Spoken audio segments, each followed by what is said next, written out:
Hello, my name is Cynthia, and I am the creator of Gaia's Medicine. And I typically help women with chronic fatigue or other chronic illness heal. And I am a holistic intuitive health coach, and that's what I do. I help women find the source of their problem so that they can actually heal the root instead of just using band-aids, which is pretty typical in the chronic illness world.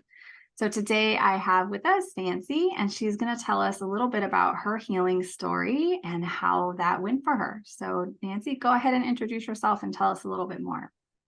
Hi, I'm Nancy Brown, and my healing story, I am getting ready to turn 72 and kind of always had some health issues. That's on one hand, but the other hand, I've always been very health conscious, and there's not much of anything that I haven't tried.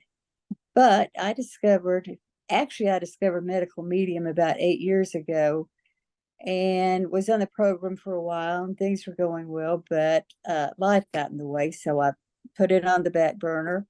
And now I'm 9 months into the program. I love it. I feel like everything that he has written is for me. It's answered any question that I've ever had. So I'm loving it. I'm pretty diligent with it. I do the morning cleanse every morning with a lemon juice, celery juice, the heavy metal smoothie. I follow the diet pretty closely and watch out for the no foods. I can't say that the main thing that I have seen that my energy is a lot better. And my number one issue is aches and pains, and those kind of went away quickly from the beginning, watching the no foods. But now I just completed my first 369 cleanse a couple of weeks ago, and those aches and pains seem to have come back. So that's kind of where I'm at. And it's, as they say, one step forward, two steps back. But I'm definitely, I'm definitely seeing improvements. Yeah. Yeah. So can you tell us about some of the major things that you've healed so far? The major things. Well, like I say, energy would be the number one thing. Okay. And I can't really say that I've necessarily healed anything. things have improved. Yeah, that's a fine line between healed and not, right? So I think we're all constantly in this version of ourselves, whether we're, healing is way over here on this end and really, really sick is way over here on this end. And we're always just somewhere in the middle. And I don't know if we're ever really healed. I know that when I get to the point where I don't have symptoms daily, that's when I feel like I'm healed. When I feel like I've got energy all day long, that's when I feel like I'm healed. That doesn't mean to say that I don't ever have a flare. It doesn't mean to say that, I don't ever have bad days, because there are days when, I get sick or something, like just a regular cold, and that will take my immune system down far enough to cause a flare. So, but I still feel healed inside because I'm not on mattress island anymore, right? So I think when you get to that point where you're not having major symptoms that are holding you back from actually living your life, like going out and doing the things that you want to do, I think that's a good time to like consider or feel healed, because just the act of feeling healed is actually going to help you in the long run. It's actually going to help you heal more by feeling healed, by telling people you're healed, by just embracing that energy. It's actually a big shift in your mind to go from I'm sick all the time to I'm healed. I actually had this experience not that long ago, because it's only been like a year and a half since I regained my energy. And so I remember the day when I started exercising again, and I remember thinking, wow, like this is something I can actually do again. Because I had been thinking for so long, like I'm sick, I can't get out of bed, I'm too tired, I don't have energy. to like one day realizing, wow, I do have energy and I can exercise, and just acknowledging that in my own body, like, okay, I'm healed enough that I can start exercising again. Now, that doesn't mean I'm going to go out and exercise 7 days a week. You know, I'm going to start slow and work my way back up. But just making that shift in my mind was something that I had to stop and be present with. And I think a lot of people need to do that when they're on the path to healing, because they don't necessarily realize how far they've come until something like that happens. And then they can look back, right? Like they need to look back and see, wow, I literally used to be in bed for 24 hours a day, or, you know, 22 hours a day or something like that. And now I'm to the point where not only could I work all day long, but then I can also exercise as well. So even if you don't call it healed, if you feel like you can go out and live life again, I think that's a good time to start using that word and start, you know, really feeling it in your body. I do. You know, in hearing you say those things, and I have come further than I guess I thought, because I used to have, you know, two good days, bad day. I don't seem to be having those anymore, and I'm pretty consistent. And I can get up in the morning and hit the ground running and go, and all much. And now I'll have a lag, you know, in the afternoon maybe, and so, you know, rest up a little bit and all. But I'm pretty much full speed all day. So, you That's know, great. yeah. Yeah. Because energy is one of those things. I mean, not to say that all chronic illness isn't bad, because all chronic illness really sucks. But when you have chronic fatigue or neurological fatigue, and it literally stops you from getting up and living life, I think it's one of the worst things that you can have, right? I mean, it's literally to the point where you can't even get up to shower, or you can't get up to cook yourself food, or you certainly can't work. You can't go enjoy life. Like you can't go hiking or kayaking or biking. You can't do any of those things, right?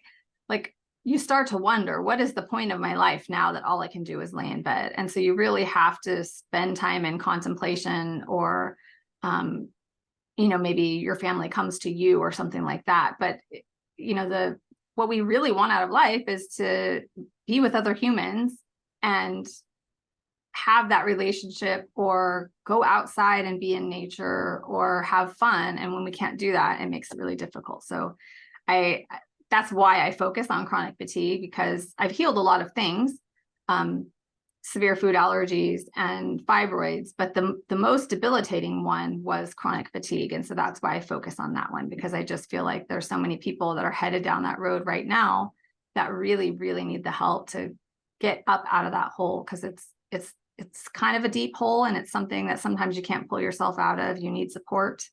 Sometimes you need somebody to help juice for you, or make your smoothie, or steam your vegetables, right? Like yeah. Well, you know, you just need somebody else to talk to.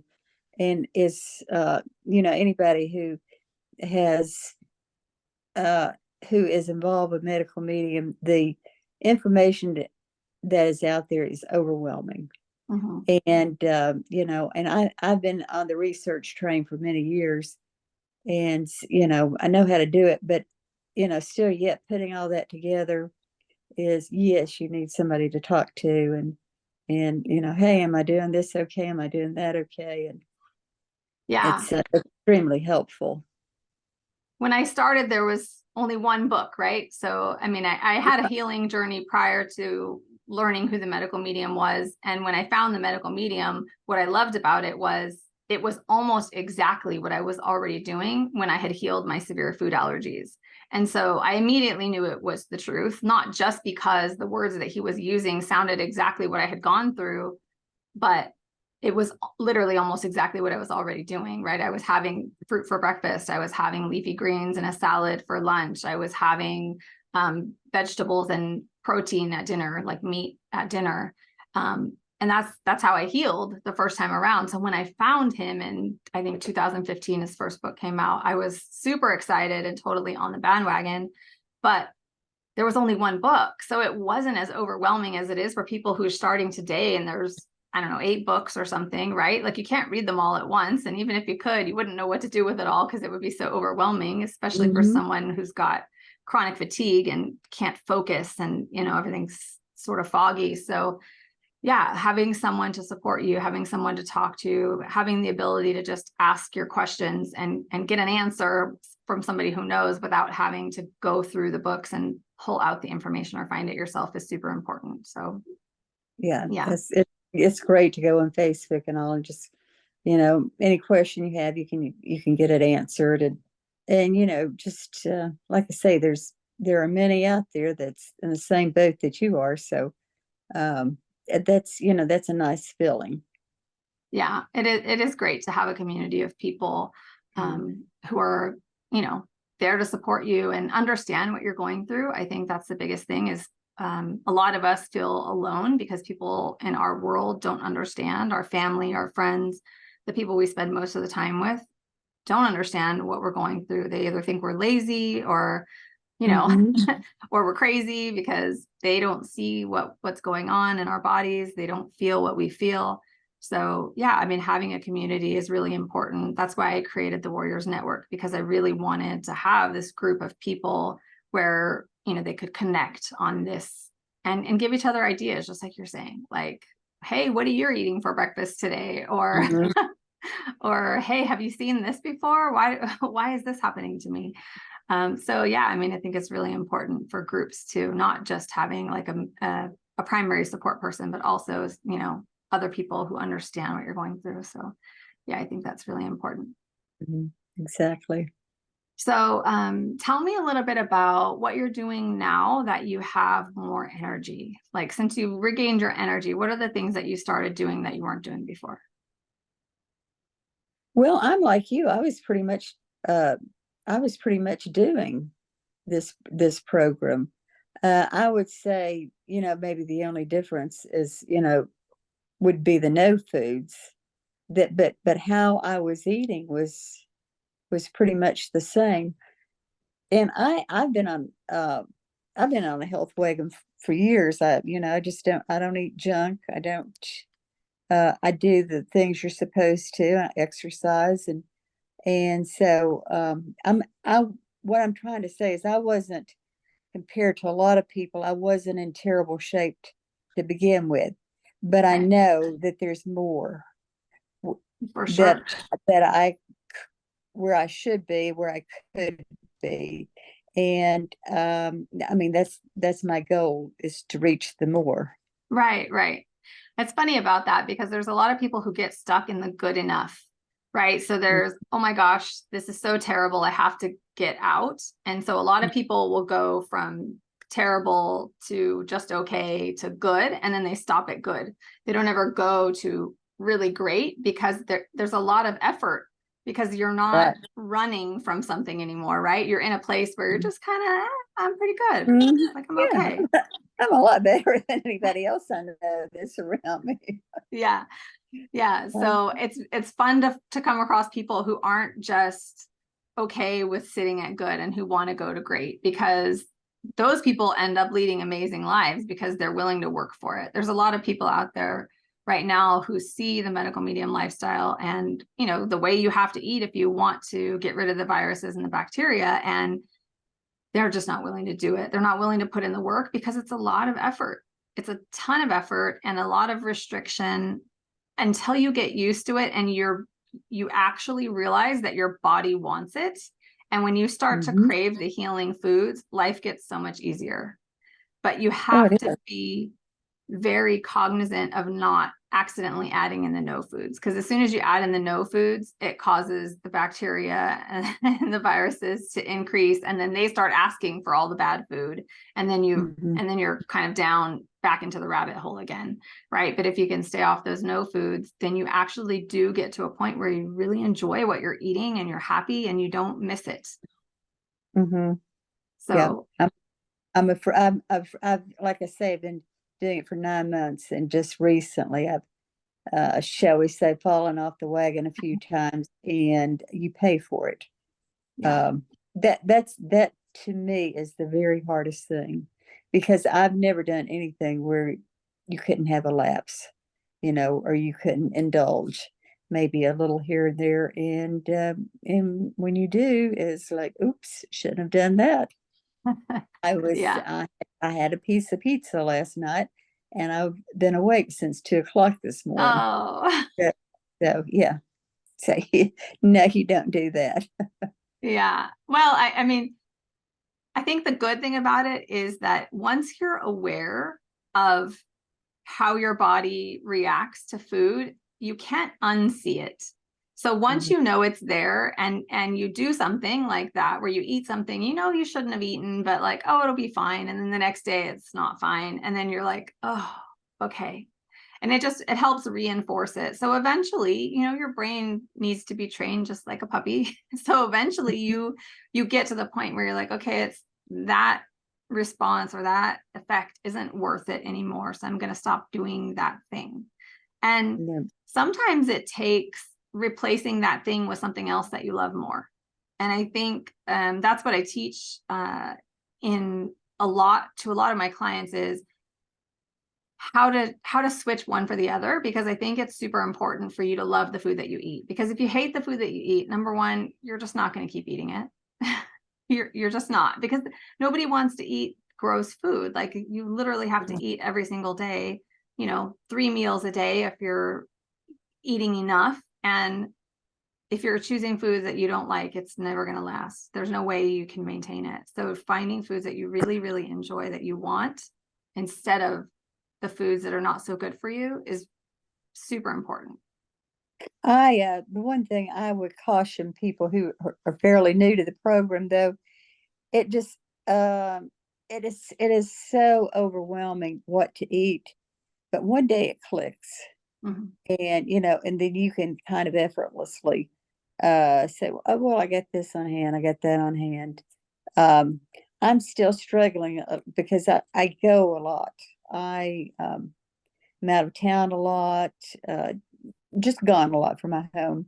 That is the very hardest thing to do. So I'm still, kind of working on that. Right. Uh, but just what to eat, uh, that to me is the hardest thing, because I don't have I don't have any problem doing it. It's oftentimes you're just not prepared Right. Right. like you should be. And that's another big part of it, right? Is when you're not prepared, that's generally the time when you eat the foods that you don't mean to eat, because you have to eat. If you Hmm. don't, you wind up starving yourself, or you wind up impacting your adrenals. It's just not helpful. So you have to eat. And if you don't prepare for what you're going to eat, you're just going to eat what's available, what's there. Um, and even if you go looking, like even if you think, okay, well, I'm going to go to the grocery store and I'm going to find something good to eat there, you, chances are you're going to go to the grocery store and you're not actually going to find something that you can eat there, because most of the time, unless you're going to eat raw fruits and vegetables, it requires some sort of preparation, some sort of cooking, right? There isn't anything you can just go pick up pre-made at the store that you can that you can eat. I mean, unless it comes in a package like, I don't know, dried mango, or Hmm. something along those lines, or like canned fruit or something, it's going to require a little bit of preparation. Um, that's why I love apples and bananas, because they don't really require any preparation. You can literally just buy them at the grocery store and eat them in your car, right? Hmm. Um, but like I said, unless you're going to do raw fruits and vegetables, that's pretty much, what you're going to find when you're out and about. Um, Right. Otherwise, you need to prepare. And I Hmm. know we talked about this a little bit, but just for the audience, what I do, what I have at home on hand all the time, are things that come in packages that don't ever go bad, so that I can always have them on hand. Like I have like Amy's salsa that doesn't have citric acid in it, and it's all fresh, whole, organic ingredients. Um, or not, maybe not fresh, it's sealed because it was canned, basically. Right. Um, and then I might have, like I was saying, like dried mango. I might have a package of that at home. And those are things that I would take with me. I also eat meat. So there is a certain Epic meat bar that I will take with me sometimes too. That one is pretty good. there's fat in it, but I usually eat it at the end of the day. I don't eat it in the morning. I'm fat free in the morning and most of the time at lunch, typically not at night. I do still typically eat fat at night unless I'm on a cleanse and then I'm fat free. Mhm. Fruits and vegetables. I have like a cooler that's actually kind of, I mean, it's a bag that's like a bag that you would take with you. It's kind of like a large purse or something, but it's a cooler. And I will always, every time I leave the house, I put food in it and I take it with me. So whether that's like a smoothie I just made or a banana or an apple, I generally don't bring oranges because they're a mess. I hate peeling oranges when I'm not at home because everything is a mess. Or like raspberries or cherry tomatoes or, you know, things like that. I'll always throw those in my bag. And then, yeah, for like packaged foods, it's mainly like dried mango. And then even things like, I think we talked about this too, like the millet pasta. You can buy, Right. I buy it on Amazon and it's just one single ingredient millet. And I keep that in my pantry at home. So I always have that. And then I always have the, I think it's Bio Nature is the brand of the tomato paste that I always keep so that I can make my own pasta sauce for it. So yeah, just things like that that I always have on hand. So, you know, I've always got something to eat, whether or not it sounds, you know, amazing is a different story, but so that I don't get caught unprepared. And those are the kinds of things I take with me, like when we go out of town or stuff like that. And I didn't, you know, we were talking and I meant to bring some of that stuff with me to my house up in Oregon when I went there this past weekend, and I forgot to bring it, but I did buy some stuff while I was there and I left it. Just like some spices and stuff to use when I'm cooking up there, because I cooked a giant batch of potatoes and Yeah, veggies. you've got to have those on hand. Yes, I always have potatoes. I tend to keep veggies in my freezer because it's just like you're saying, like I don't want to be caught without them. I don't want to not have vegetables. And sometimes it depends on the week, how busy I am, but sometimes my vegetables don't last as long as I want them to last in the refrigerator. So I've always got frozen ones on hand just in case. So yeah, I do occasionally use the frozen instead, and something I'm loving right now, I don't know if you're in Tennessee, right? Right. I don't know if they have watermelon right now, but I absolutely love watermelon. It's my favorite. I have it every day. Oh yeah, I've just been eating them one after another. It seems like there's never not a watermelon in my fridge. And since it's summer, I've been having a nice cream just most every night Uh-huh. with different fruits, and that's especially delicious.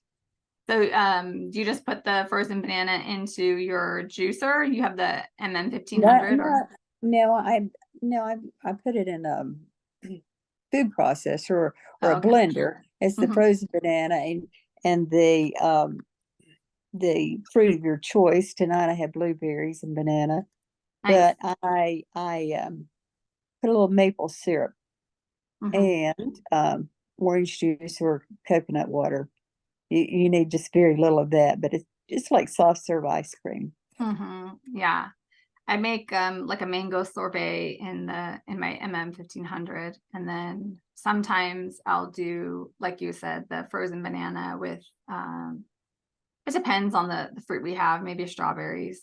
Hmm. Or I generally don't use blueberries. I use blueberries a lot in my heavy metal detox smoothie. So I think that's probably why it doesn't occur to me to put it in Yeah, that's in this that. is actually the first time I used blueberries. Oh, Uh, it was good. nice. Yeah. Yeah. I mean, there are some really delicious treats that you can make that are really just fruit and it's perfectly healthy and good for you and makes you feel like you're not missing out, right? Like Right, right. you yeah. So those are super important things to have Hmm. and do. And it's nice once you get so far along that you really are not craving that sugar anymore. This takes care of any itch that you have.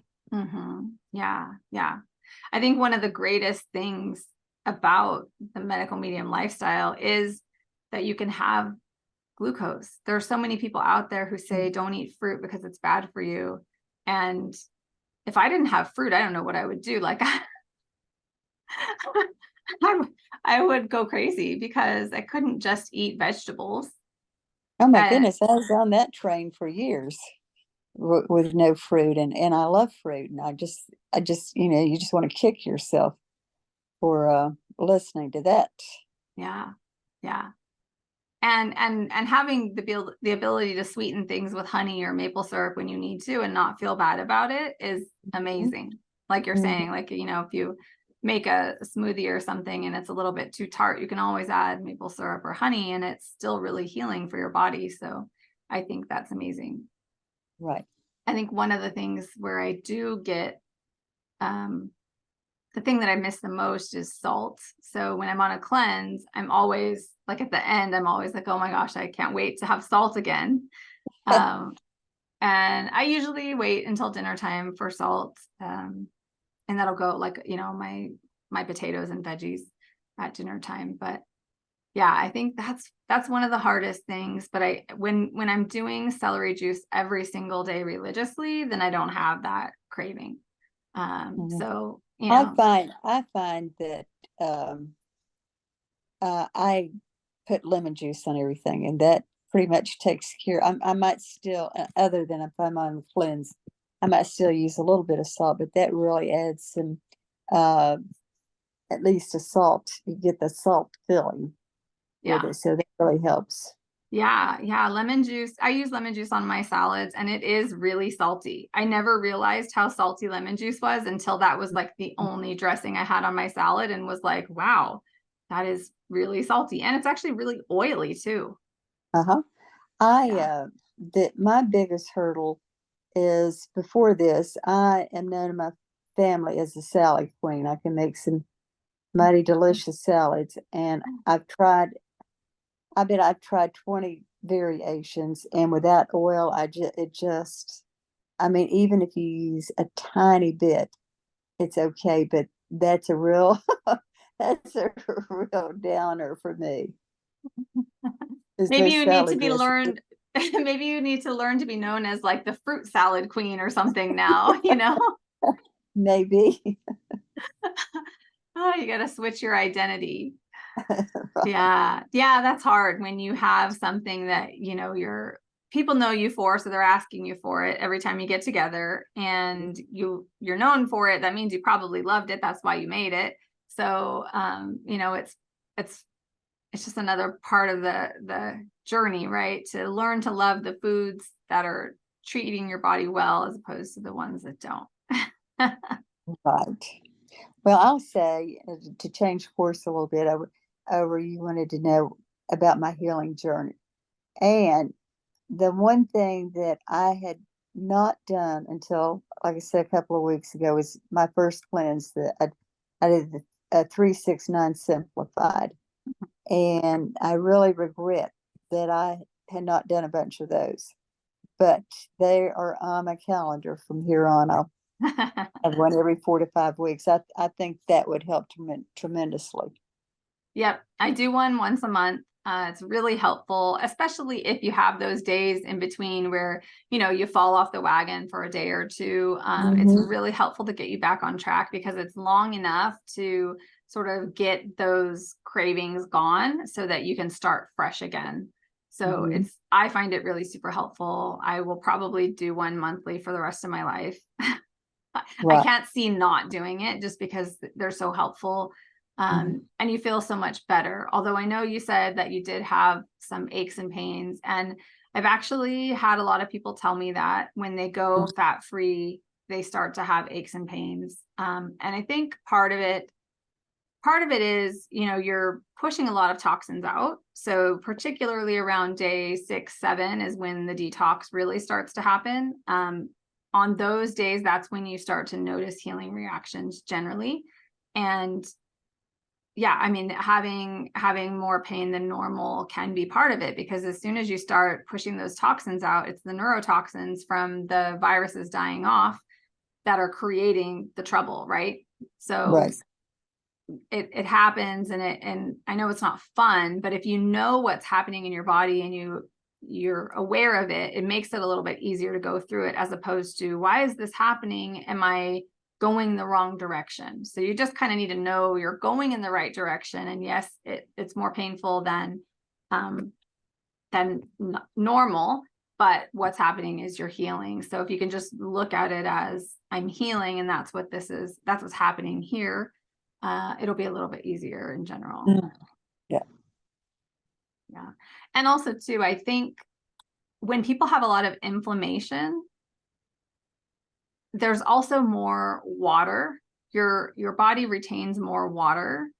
And I think the joints in and of themselves are a little bit happier with the more water. And so as soon as you cut out the fat and things start flowing out and that inflammation goes down, I think your joints are a little bit less supple, if that's the right word. And then things start to hurt a little bit more. So I've known that to happen for a couple of people. So that's not uncommon or unusual. Well, let me ask you, since you brought that up, I've gained like 7 pounds since I've been on this. I'm not real happy about that. Is that going to go away at some point? It's yeah, it will go away at some point if you keep going. And I think maybe I already shared the weight loss video with you, but I created a video that talks all about like how weight loss happens with the medical medium. And part of what's happening is that water retention is one thing.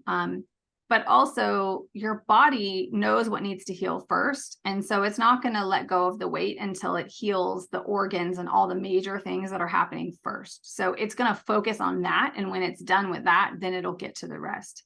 So it is kind of like this waiting process, knowing that, okay, I'm not losing weight yet, but I'm going to. And as long as you, like I said, understand the process and know that the weight loss is coming, it'll make it easier for you to keep going. Because when you see, typically people who see their weight going up, they sort of freak out because they're like, oh my gosh, I must be doing something wrong. It's going the wrong direction.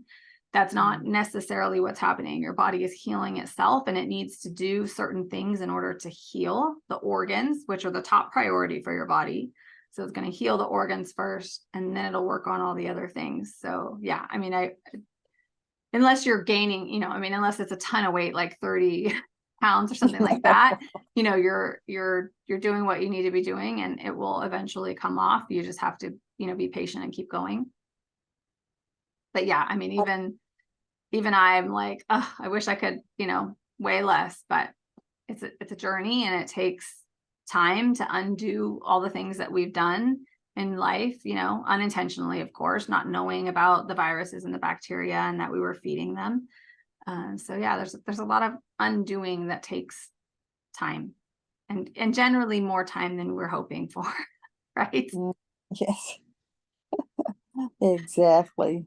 And even if we've been on the healing journey for a long time, like you have, we do things like you said, for instance, like cutting out fruit out of your diet. We think we're doing something really good for our body, and so we keep going down this path thinking, oh, I should be super healthy. I'm doing all these things. I cut out fruit. And then when you find out, like, okay, that was actually the opposite of what my body needed. And then you just kind of want to kick yourself like, oh, I can't go back. So all we can do is move forward now and let our bodies heal and repair themselves. So exactly. Yeah. Well, yeah. I'm old enough to know that I'm probably in the last leg, of my journey, and I want to be as healthy as I can. I don't want to, I have 2 sisters, and they're both ill, and they're a little older than me, and I think, no, I don't want to do that. Yeah. Yeah. That's literally what I think of every single day, is when, I want to live the rest of my life in a healthy way. I don't want to feel broken and sick for the end of my life. I want, you work so hard throughout your life, and you think you're going to retire and then you're going to get to enjoy it. And then a lot of people don't get to enjoy it, because as soon as they retire, they get sick, and then, they're gone. And Mhm. I just don't want that to happen. I had a grandma who had diabetes, and, I watched as she was in a wheelchair, and then she lost her eyesight. And then, we had to take care of her, like changing diapers and putting on stockings and taking her to dialysis. And that's not a way to live. Like, I just can't No, see myself living like that. I don't no, want to. So no, for me, this lifestyle is what I do so that I don't wind up there, and it's worth it for me. it is. And I love it. And I hate that you can't convince the ones you love Mhm. to, to give it a try, but they have to be ready and they're not. Yeah. So, Yeah, and that's the sad thing. I think I said this earlier, but yeah, people have to be in a lot of pain in order to want to go down this path, really. Like, they have to be running from something. It's really hard when they're in that good space, or maybe if they're not even in the good space, but they're in like the fair so space. mhm, Sometimes it's not bad enough to want to move ahead, so they're stuck in this so space, thinking, oh well, I'm older, this is how it's supposed to be, like my body's supposed right, to fall apart when I get old. Like, what do you mean this isn't normal? Because that's what they see all around them, and that's what people are saying all around them, and they don't understand that it could be different. And helping them to see that is really difficult. Really the only way that you can do it is to just lead by example, just right. be your healthy, vibrant self. And someday when they get to the point where they've had enough, maybe they'll ask you for help. That's really Right. the That's best all we you can need to do. do. Yeah. I've learned that over the years. You don't tell anybody anything. Yeah. Yeah. It can be really difficult. And like I said, lonely, right? Because I think we talked about Right. this before we hopped on, but yeah, you feel alone because the people in your family or your friend group don't necessarily understand you. So yeah, finding others that understand is super important. So yeah. It is. All right. Well, Nancy, is there anything else you want to share with us before we go? I can't think of anything other than I'm 100% uh, all aboard and wish those who are contemplating to make the move, and they'll be glad they did. All I right. mean, I've told you I'm about to turn 72, and I've been on this journey since I was 21, so that's 50 years. And there's not much of anything that I haven't tried. And the minute I started reading his books, and I thought, bingo, this is, I mean, it's just like reading about yourself. Yeah. Yeah. All the puzzle pieces fit together all of a sudden. Yeah. You recognize yourself in it and really understand that, oh, he knows what he's talking about. He might not be a doctor. He might get his information from the spirit of compassion, but he knows what he's talking about, and he knows how to heal people. Sure And did. at the end of the day, that's what's important, right? Because if I go to a doctor who's supposed to know how to heal me and he can't heal me, what difference does it make if he has a doctorate and Anthony William doesn't, right? Mhm. So I'm always going to go to the person who's actually got the answers to my problem and is going to fix the root cause, and not try and put band-aids on it. So Me too. all right, Nancy. Well, thank you so much for being with us today, and I'm sure I will talk to you again soon. All right. Thank you, Cynthia. Bye bye.